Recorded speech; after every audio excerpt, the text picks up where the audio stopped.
கல்வி பொதுதராதர சாதாரண பரீட்சைகள் நாளை மறுதினம் செவ்வாய்க்கிழமை ஆரம்பமாகி எதிர்வரும் 26ஆம் தேதி வரை இடம்பெறவுள்ளன.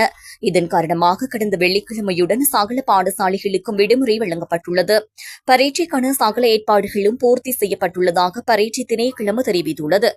இம்முறை பரீட்சைக்கு 4,51,463 பரீட்சார்த்திகள் விண்ணப்பித்துள்ளதோடு அவர்களில் 38,249 பேர் பாடசாலை ஊடாகவும் 69,214 பேர் தனிப்பட்ட ரீதியிலும் பரீட்சைக்கு தோற்றவுள்ளனர்.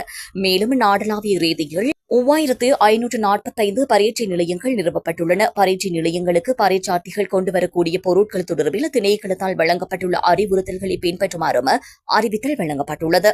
பரீட்சைகள் நிறைவடைந்த பின்னர் இவ்வாண்டுக்கான முதலாம் தவணையின் 2ஆம் கட்டம் மார்ச் 3ஆம் தேதி முதல் ஏப்ரல் மாதம் 10ஆம் தேதி வரை இடம்பெறவுள்ளது. ஏப்ரல் 11 முதல் ஏப்ரல் 19 வரை விடுமுறை வழங்கப்படவுள்ளதாக கல்வி அமைச்சு அறிவித்துள்ளது. அதேவேளை முஸ்லிம் பாடசாலைகளுக்கு மார்ச் 22ஆம் தேதி வரை விடுமுறை வழங்கப்படவுள்ளது. அவற்றுக்கு 3ஆம் தவணையின் 2ஆம் கட்டம் மார்ச் 23 முதல் ஏப்ரல் 10 வரை இடம்பெறவுள்ளது. ஏப்ரல் 11 முதல் 19 வரை விடுமுறை வழங்கப்படவுள்ளமை குறிப்பிடத்தக்கது.